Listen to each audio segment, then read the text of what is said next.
Então vamos para o nosso último bloco de revisão. Vamos começar com atendimento ao público, né? Aí a banca fala ali de atendimento ao público, qualidade no atendimento, presencial e telefônico. Então vamos focar nisso. Quais são os princípios de um atendimento de qualidade? Tá aqui.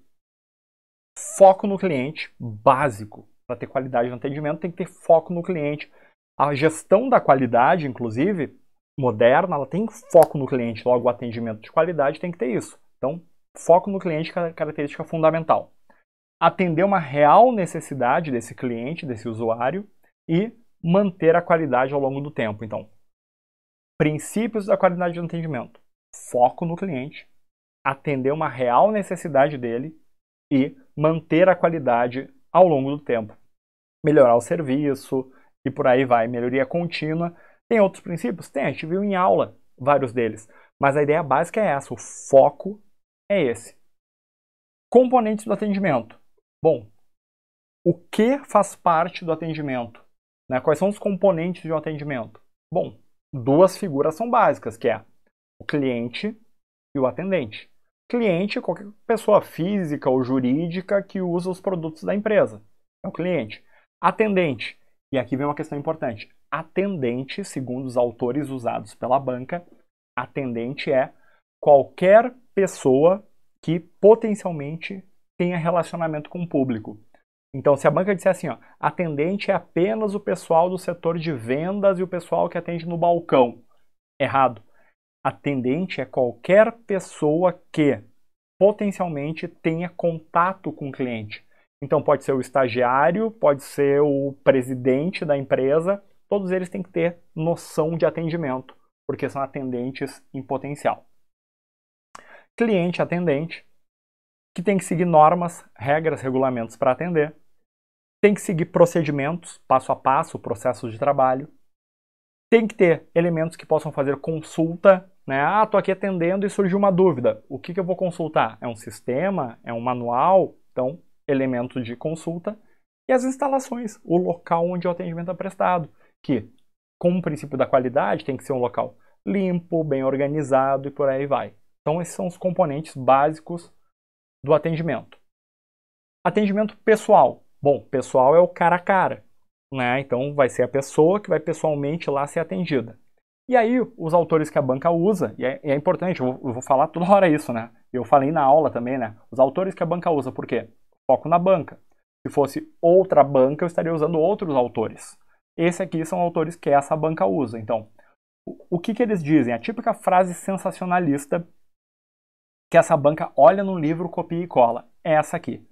Os 20 primeiros segundos são fundamentais para que uma imagem positiva da organização seja construída e mantida. 20 primeiros segundos? Qual é a comprovação científica que é 20? Não existe. Por que não é 21? Por que não é 22? Por que não é 17 segundos? Não existe isso. Tá? É aquela frase jogada no livro lá para ser sensacionalista mesmo. Mas é um livro que a banca usa. Mas o que está por trás disso? A ideia de a primeira impressão é que fica. Cause uma boa primeira impressão. Por isso que ele fala 20 segundos. Então, cause uma boa primeira impressão. Seja simpático, competente, demonstre profissionalismo, cuide da sua expressão do rosto, porque quando eu falo em atendimento presencial, eu tenho que cuidar disso. Eu tenho que cuidar dos gestos, da linguagem corporal, né, dos aspectos não verbais. Né? Então tá aqui. Cuida da voz, dos gestos, vocabulário, aparência. Cuida de tudo isso no atendimento presencial. E no atendimento telefônico? Alguns desses princípios se repetem, né? Óbvio, no telefone eu vou ter que ser competente, profissional, simpático, né? Então, essa é a ideia básica. Mas qual é a diferença? É que no telefone as pessoas não estão se enxergando. Então, a linguagem passa a ser muito importante. Cara a cara, as pessoas estão se enxergando, etc, né? Então, isso é uma coisa. Agora, por telefone, as pessoas não se enxergam. E por isso que a linguagem ganha importância no atendimento telefônico. E quais são as boas práticas do atendimento telefônico? Tá aqui, ó. Atender rapidamente o telefone, não deixar ficar tocando. Quando tu atender, tem que falar de onde é. e se identificar. Já ligou para uma empresa ou para um órgão público e o atendimento foi alô? Alô! Daí tu fica assim, de onde é que falou? De onde é que tá falando? Daí a pessoa fala o nome. Ele diz, ah, tá. Porque parece que tá em casa, né? Alô, tu atende em casa. Na organização, lá no MP, tu vai atender. Ministério Público, teu nome, boa tarde. Então, Ministério Público, Rafael, bom dia. Treina aí, dá uma treinada aí sozinho. Vai lá, sozinho aí, treina. Ó, Ministério Público, para dar sorte. Vai lá, já vai treinando para como tu vai atender o telefone lá. Ministério Público, teu nome e dá aí um bom dia, boa tarde. Então essa é a ideia. Identifica o cliente para poder chamar ele pelo nome, para personalizar um pouco o atendimento. Pois não, seu Paulo. Qual é o seu nome? Paulo? Pois não, seu Paulo. O que eu posso lhe ajudar? Fala de vez em quando o nome da pessoa para personalizar. Ouvir com atenção, não apressar a chamada, ter informações à mão para consultar, ou seja, lembra lá dos componentes? Elementos de consulta, tem que estar à mão. Eliminar frases que possam desapontar o usuário. Sorrir. Calma. Se tu não assistiu a aula, tu não sabe porque esse sorrir está aqui, mas já vou te dizer. E se tu assistiu a aula, nesse momento tu lembra do sorrir. Mas vamos lá. Comprometer-se a buscar a solução e agradecer o usuário pela ligação no final, dar aquele bom dia, boa tarde, boa noite de novo. Né? Sorrir, Rafael. Sorrir na ligação telefônica? Pois bem, um autor que a banca usa, ele cita o sorriso como algo importante na ligação telefônica, no atendimento telefônico. Tá, mas qual é o papel do sorriso? Segundo este autor, o sorrir demonstra, transparece pela voz que você é simpático, que você está ali de bom grado, que você quer realmente prestar um bom serviço. Aquela ligação séria, aquela voz tensa, ou aquela voz cansada. Não, isso não. Agora, um sorriso, ó. Pois não, o que eu posso fazer pelo senhor? O que eu posso fazer pela senhora? Então, o sorrir transfere para a voz essa leveza. Tá? Então, o autor que a banca usa, ele usa essa ideia de que sorrir.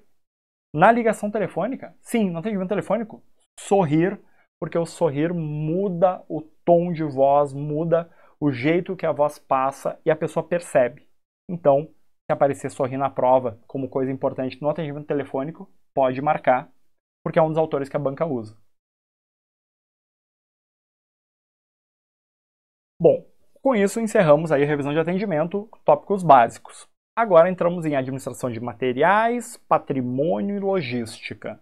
Né? E além disso a banca coloca lá no edital estoques e compras. Né? Então vamos falar desses tópicos. Primeiro, administração de materiais. O que é material?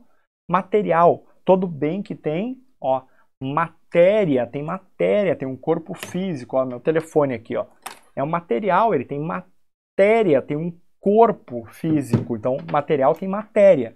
Então material é todo bem que tem matéria, que pode ser contado, registrado, e ele serve para atender às necessidades de produção ou prestação de serviço. E aí, o que interessa para vocês, porque está no edital, é diferenciar recurso material de recurso patrimonial. Recurso material são materiais de consumo. Recurso patrimonial, materiais permanentes. Recurso material, material de consumo. Recurso patrimonial, material permanente. Patrimônio permanente. Material que eu consumo. Que é o material de consumo? Aquilo que vai ser consumido, vai ser destruído, vai ser estragado, vai ser então consumido, vai ser gasto num curto período de tempo. Então, esses são os bens materiais, os recursos materiais, no sentido de materiais de consumo. Já os recursos patrimoniais, eu não pretendo desgastá-los, estragá-los, transformá-los no curto período de tempo. Eu não pretendo usar eles para transformar em dinheiro, vender alguma coisa no curto período de tempo. Por exemplo, uma cadeira. Uma cadeira é um recurso patrimonial. Por quê?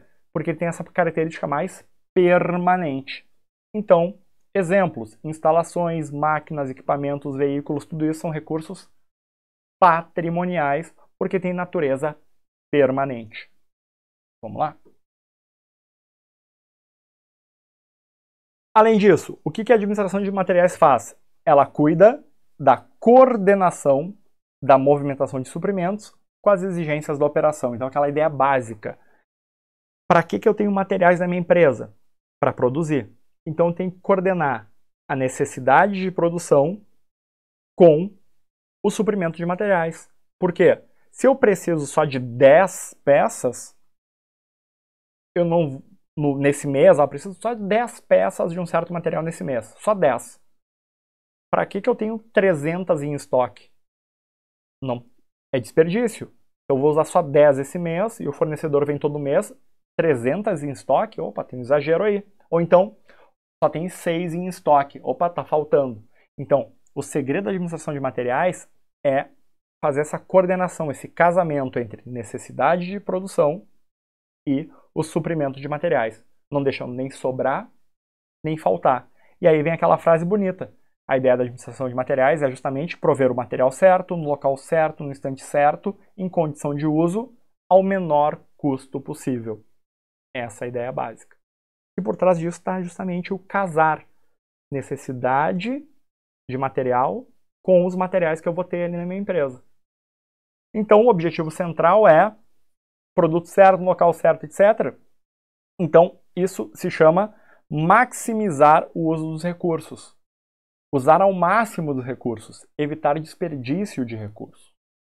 Então, esse é o objetivo central da administração de materiais. Funções básicas. Aí está lá no livro do professor Marco Aurélio Dias, algumas funções da administração de materiais. Ele cita controle de estoques, compras, almoxarifado, que é o local físico, o armazém onde ficam os materiais, planejamento e controle de produção, importação, que é um tipo de compra? Importação é um tipo de compra? Só que um tipo de compra que envolve outros países, então outras regras, por isso que ele separa. Transporte e distribuição. Funções básicas da administração de materiais, segundo o professor Marco Aurélio Dias, que a banca adora. Compras. Compras, eu só quero trazer assim, como todo mundo já comprou na vida, vocês têm ideia do processo de compras, da importância de selecionar fornecedores adequados, de confiar no fornecedor. Vocês têm toda essa ideia se aparecendo na prova. Eu quero que vocês lembrem, então, os 3 atributos de uma boa compra, que são preço econômico, pagar o menor preço possível, mas, pagar o menor preço possível, mas pela qualidade que eu preciso. Então não é só pagar o menor preço possível e comprar qualquer coisa, não. Preço econômico, de acordo com a qualidade e de preferência também celery, rápido.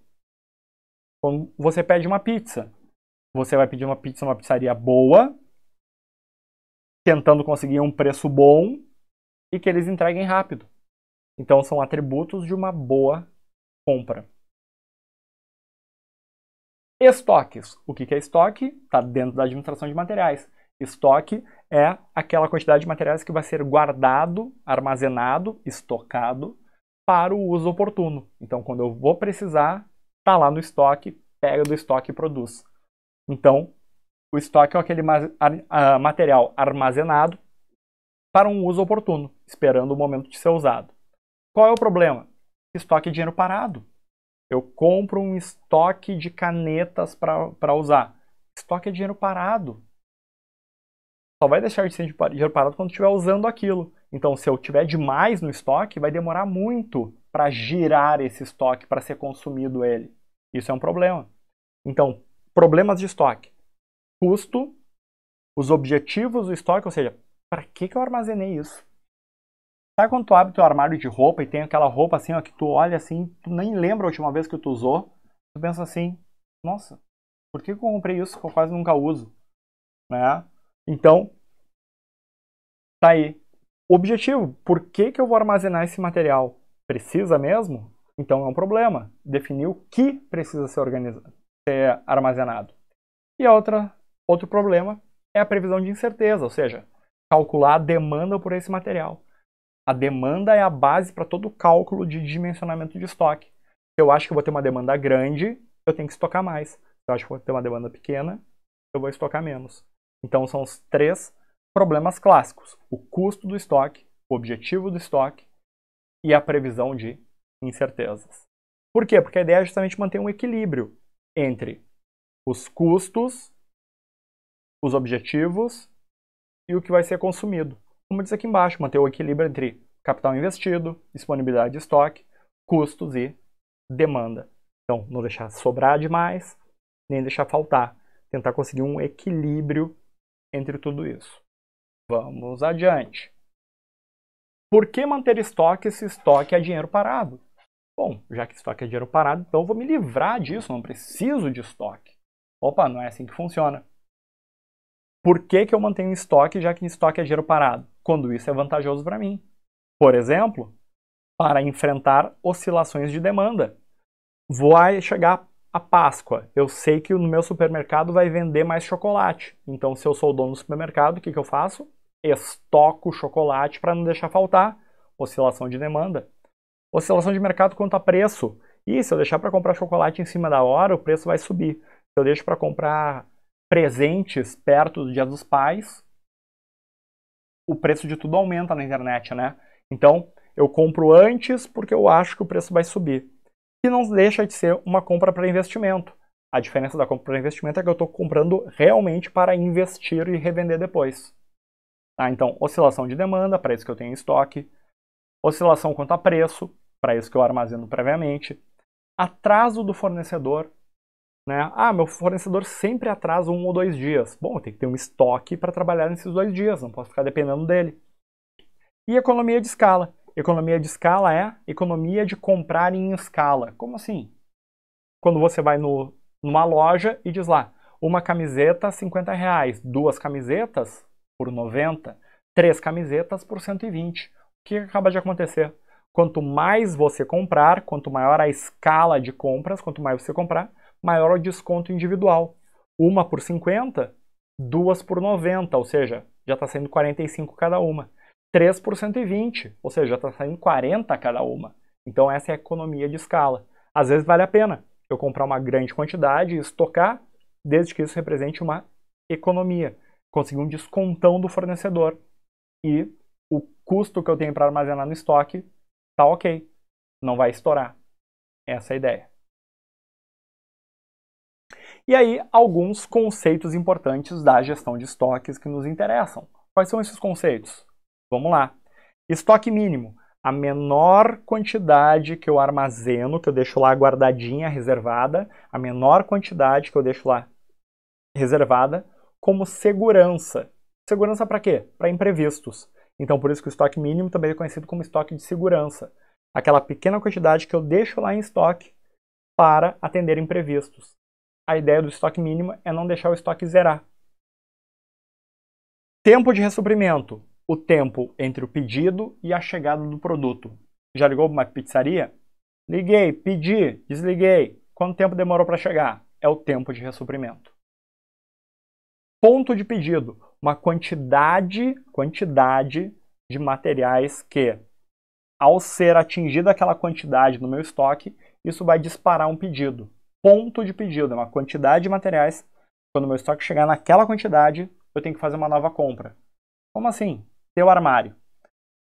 Teu armário tem arroz. Tu espera acabar o saco de arroz para comprar outro?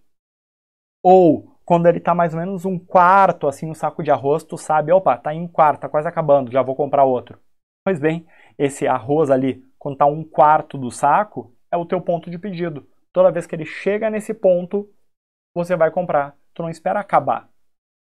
Então, o ponto de pedido é essa quantidade em estoque, e quando eu chego nessa quantidade, opa, está muito baixo, dispara o pedido de compras. Rotatividade, o quanto o estoque gira. Quanto maior a rotatividade, melhor. Ruptura, quando o estoque chega a zero e eu ainda precisava consumir mercadorias. Ou seja, houve uma ruptura. Ele chegou a zero e eu ainda precisava usar.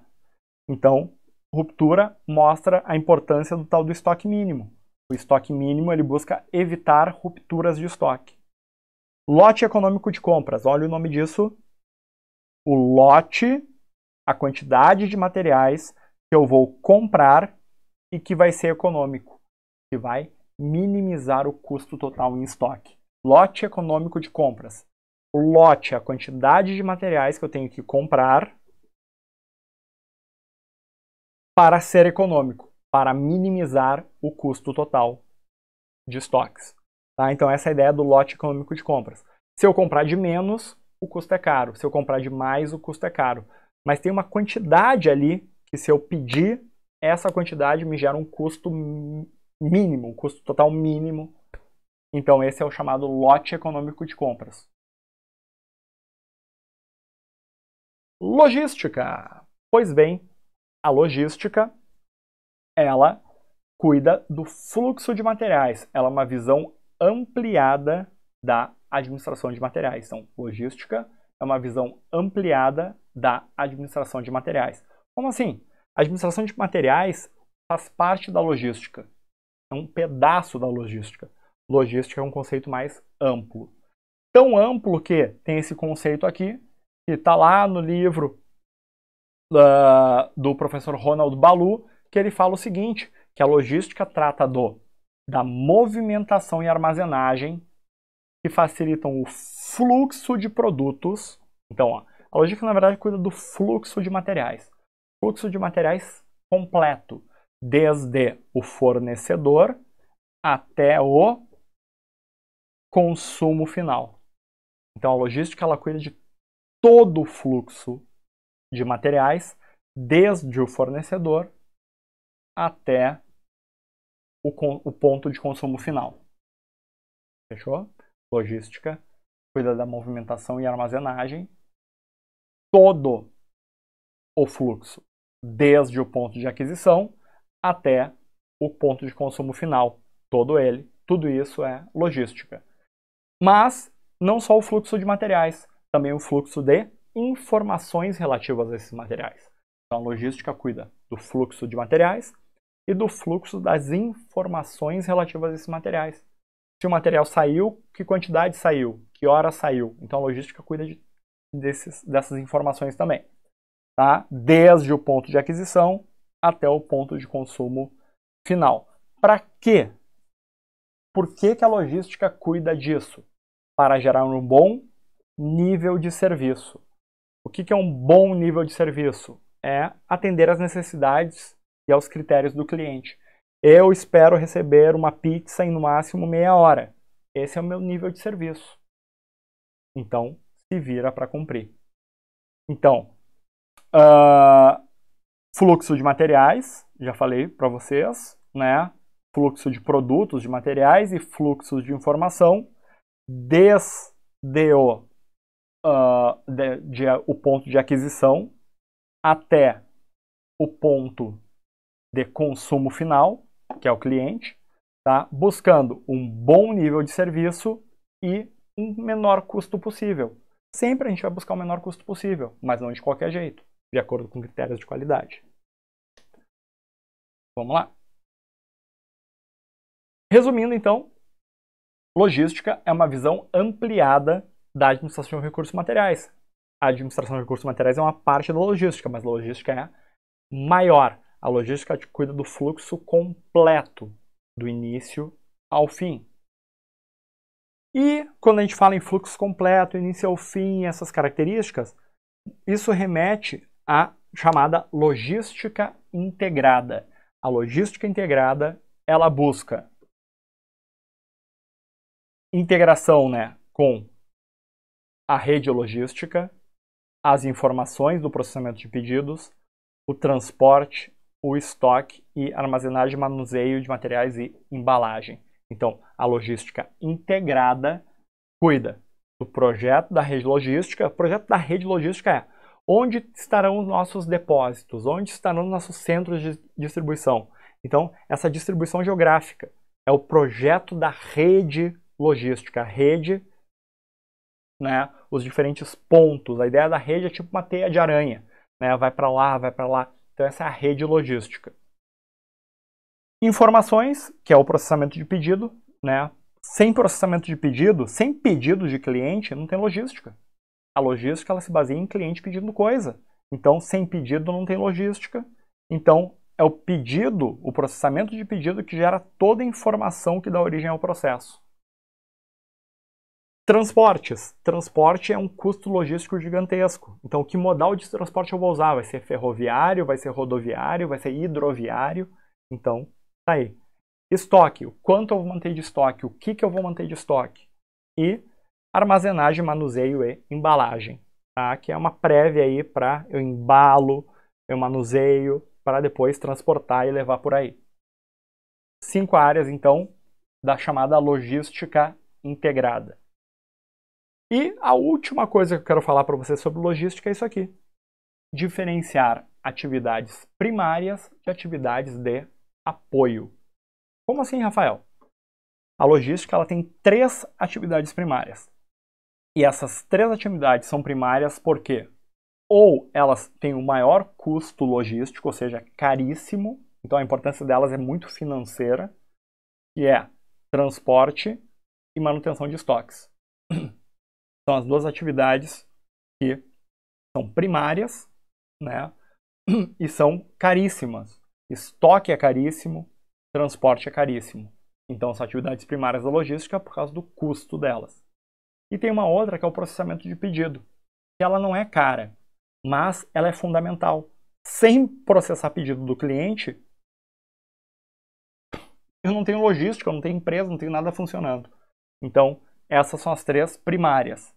Como eu disse, elas são primárias porque são de importância fundamental para a obtenção dos objetivos logísticos de custo e de nível de serviço. Custo. Então, a gente vai falar de transporte e de estoque. Nível de serviço. Processar o pedido para entregar conforme o cliente precisa. Então, essa é a ideia básica. E as demais atividades? Bom, as demais atividades vão ser de apoio, ou seja, vão dar suporte às atividades primárias. E quais são elas? Está aqui. Aqui estão elas. E aí, para a prova, a dica que eu dou é foca nas 3 primárias. Transporte, processamento de pedido e manutenção do estoque. Transporte, manutenção do estoque, processamento de pedido. São as 3 atividades primárias que são, né, que recebem o suporte das outras que estão fora aqui. Embalagem de proteção, obtenção, que é a aquisição, a compra, armazenagem, manutenção de informações, programação do produto e manuseio de materiais. Essa, então, é a ideia básica das atividades primárias e de apoio à logística. Gestão de projetos. E estamos já finalizando a nossa aula. Esse é o nosso último item do edital, gestão de projetos. Bom, o que eu estou apostando em termos de questão de gestão de projetos? Eu estou apostando em conceito de projeto, ou o que acontece ao longo do ciclo de vida do projeto, ou os 5 grupos de processo e as 10 áreas do conhecimento. Então, minha aposta é essa. Conceito de projeto. Conceito de projeto, o que é projeto? O que acontece ao longo do ciclo de vida do projeto? Os 5 grupos de processos de gerenciamento de projetos e as 10 áreas do conhecimento em gestão de projetos. Essas são as minhas principais apostas, porque são conceitos mais amplos que a banca já cobrou antes e cobrou várias vezes. Então vamos lá. Conceito de projeto. Projeto é um esforço temporário e não aceitem nenhuma frase que diga que é um esforço permanente, contínuo, que dura para sempre. Não, ele é temporário. O projeto é temporário e cria um produto, serviço ou resultado único, exclusivo, singular. O projeto é temporário. Um esforço temporário para gerar um serviço, produto, resultado exclusivo. Tá? Essa é a ideia básica. Então, resumindo, empreendimentos temporários que fogem da rotina. Porque se é rotina, é processo de trabalho. O projeto existe para tirar da rotina, gerar mudança, gerar melhoria. Essa é a ideia do projeto. Tá? Por isso que o projeto então tem essas características de temporário. É temporário para gerar mudança. Gerou a mudança, acabou o projeto. Características então de um projeto. Ele é singular, único, exclusivo. Temporariedade, ou seja, tem data para acabar. Envolve incertezas. Incertezas são os riscos, né? Ah, será que eu vou fazer mesmo? Vou por aqui ou vou por ali? Então, envolve incertezas. A elaboração geralmente é progressiva, ou seja, um planejamento dinâmico que vai ocorrendo ao longo do projeto e não todo no início, antes de começar. Recursos limitados, porque não existe nada que tenha recurso ilimitado, tá? Então o recurso é sempre limitado. Interdisciplinaridade, várias áreas do conhecimento envolvidas, e escopo. O que é escopo? Escopo é a abrangência do meu projeto. O que meu projeto vai fazer? Qual é o trabalho dele? O que ele vai entregar? Esse é o escopo do meu projeto.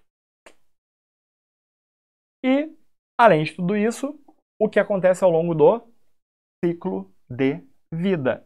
Essa é uma das minhas apostas. E aí vem a dica. Para falar de ciclo de vida, anota aí. Segura aí a dica. Para falar de ciclo de vida, eu quero que vocês pensem em 2 momentos. Momento número 1, o início do projeto.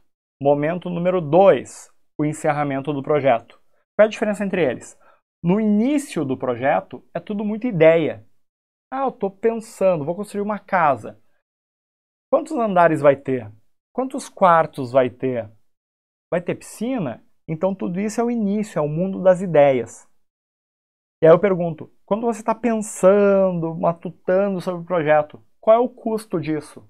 Quase nada. É por isso que o custo de projeto é baixo no início, tem seu máximo na execução, a execução é o que mais consome recursos do projeto, e depois cai e no final está de boas.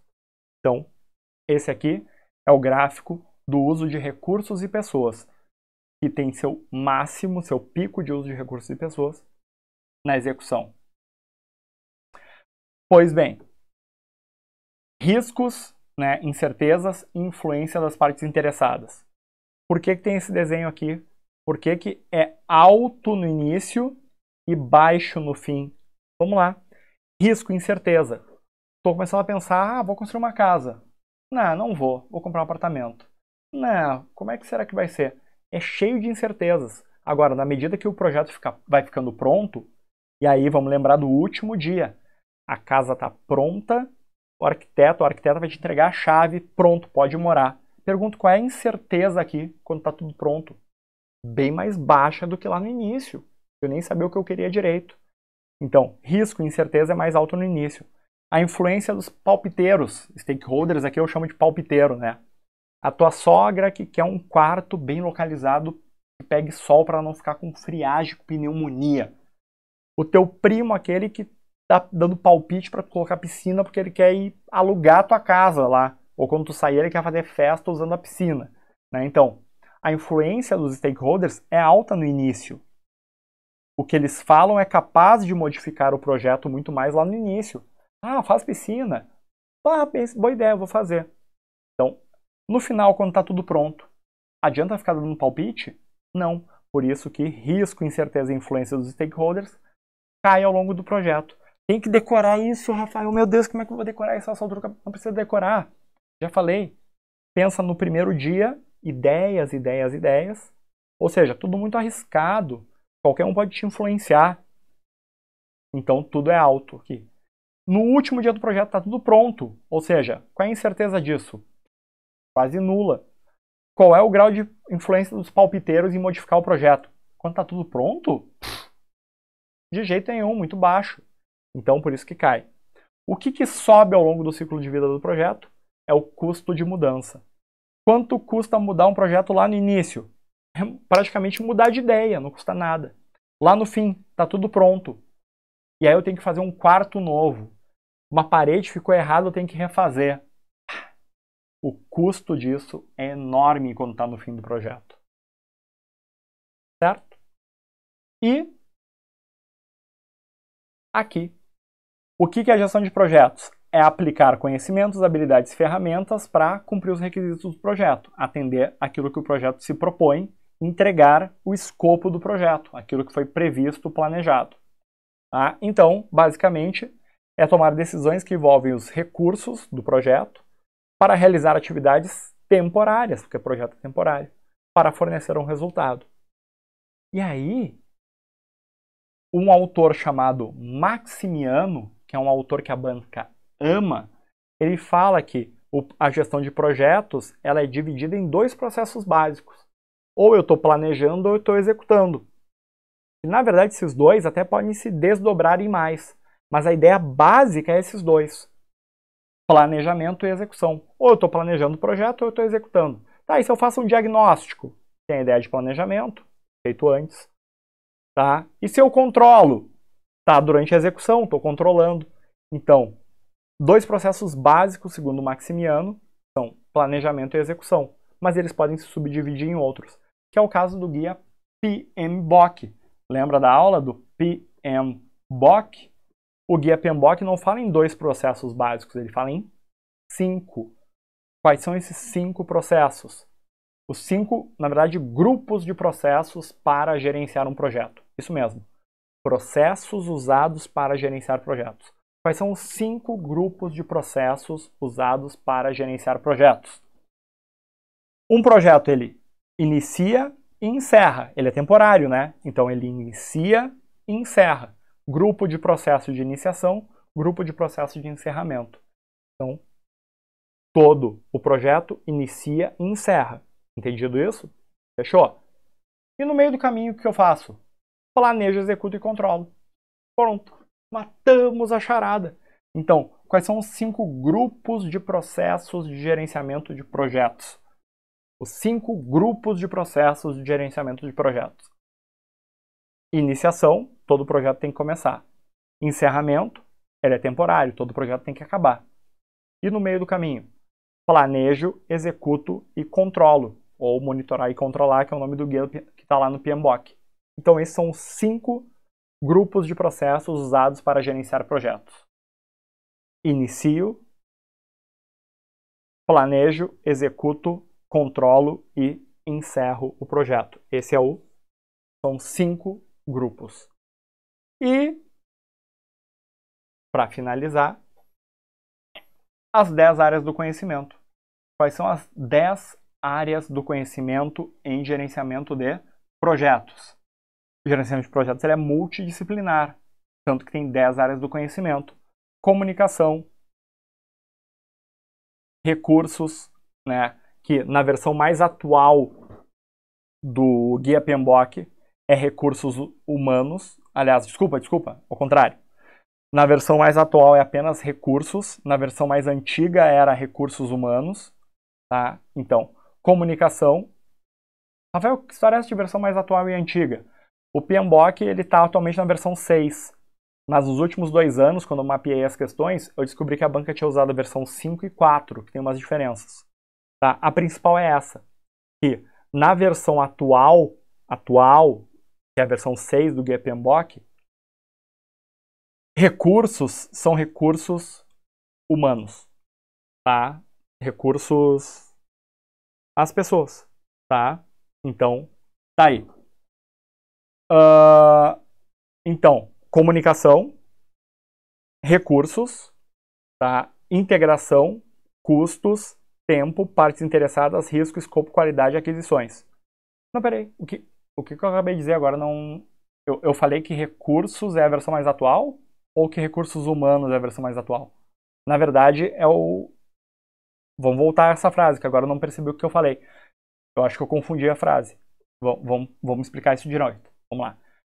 Guia PMBOK ele tem versões diferentes. Se tu abrir a versão 4 dele, ele não vai usar a palavra recursos sozinho, ele vai falar recursos humanos. Tá? Então a versão antiga era recursos humanos. A versão mais atual, a versão 6, ele fala apenas recursos. Tá? É isso. A versão atual é recursos geral.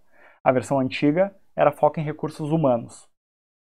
E outro que mudou foi esse aqui, que na versão atual o nome é cronograma, mas a versão antiga era o tempo. A ideia é a mesma, tá? Área do conhecimento do gerenciamento do tempo. Ou, na versão mais atual, área do conhecimento do gerenciamento do cronograma. Esse aqui, área do conhecimento do gerenciamento de recursos, é a versão mais atual. Versão antiga, área do conhecimento do gerenciamento de recursos humanos. Então, recursos humanos e tempo é a versão antiga. Só recursos e cronograma é a versão nova. Tá? Agora foi bem claro. É isso, acho que eu tinha falado errado depois. Eu estava aqui e estava pensando, acho que eu tinha trocado as bolas. O certo é esse que eu falei por último, tá? Não se preocupe. Então, vamos lá. 10 áreas do conhecimento. Comunicação, recursos, integração, custos, tempo, que hoje se chama cronograma, partes interessadas, os stakeholders, riscos, escopo, qualidade e aquisições. E aí vem a pergunta, Rafael, como é que eu faço para lembrar isso na hora da prova? Há muita coisa para lembrar, Rafael, eu tô desesperado, o que eu faço? Segue a dica. Qual é a dica? A dica é, você é um concurseiro raiz, você é um concurseiro de verdade, você, né, é raiz, você confia em você. Se você confia em você, você não vai prestar atenção na concorrência, não vai prestar atenção nesse bando de concorrentes que só quer te apunhalar pelas costas. Concorrência quer te apunhalar pelas costas. É o famoso concorrente traíra, né? Concorrente traíra, traidor, a gíria é para traidor, né? Então, concurseiro raiz, ele não fica olhando para concorrente traíra. O foco dele é passar, fazer o churrascão e começar o fogo do churrasco usando as apostilas. Eu nunca mais quero olhar isso na minha vida, vou começar o fogo do churrasco com a apostila. Esse é o sonho do concurseiro raiz. Então, aí vem a frase que eu criei, que ajuda vocês a identificarem as iniciais das 10 áreas do conhecimento. Que frase é essa? Concurseiro raiz, ignora concorrente traíra, passa rindo e queima apostila. Concurseiro raiz, ignora concorrente traíra, passa rindo e queima apostila. Concurseiro raiz, ignora concorrente traíra, passa rindo e queima apostila. Então, essas são as 10 áreas do conhecimento e gerenciamento de projetos. É muito importante que na hora da prova vocês não misturem os 5 grupos com as 10 áreas. 5 grupos, todo projeto inicia e encerra. No meio do caminho, planejo, executo e controlo. Então, iniciação, planejamento, execução, monitoramento e controle e encerramento. 5 grupos de processos. 10 áreas do conhecimento. Concurseiro raiz, ignora concorrente traíra, passa rindo e queima apostila. Comunicação, recursos, integração, custos, tempo, que hoje se chama cronograma, partes interessadas, riscos, escopo, qualidade e aquisições. 10 áreas do conhecimento. Pronto. Com isso, então, encerramos a nossa aula de revisão. Eu passei por todos os tópicos do edital, trouxe os principais conceitos deles, algumas das minhas apostas aqui para a prova. Espero que tenha havido uma luz e tenha dado certo. Espero que a banca não seja tão tosca nessa prova, que use mais os autores bons do que textos de internet, que a gente já viu que é o perfil dela, às vezes pegar uns textos toscos de internet. Então, vamos junto. Nessa reta final, então, foca em olhar esses conceitos, lembrar desses conceitos, que eles vão ser importantes na hora de tu analisar a prova no domingo. Fechou? Então, um grande abraço, te desejo uma boa prova, vai com tudo, dá o teu melhor, esquece a banca, esquece concorrência, dá o teu melhor. Chega lá e diz assim, ó, hoje eu vim para dar o meu melhor, eu vou fazer o melhor possível. E consciência limpa, faz o teu melhor e deu. Fechou? Tudo certo então? Beijo para quem é de beijo, abraço para quem é de abraço e vai com tudo. Boa prova. Eu quero te ver nomeado, quero te ver nomeada no MPRS. Então, grande abraço e fui!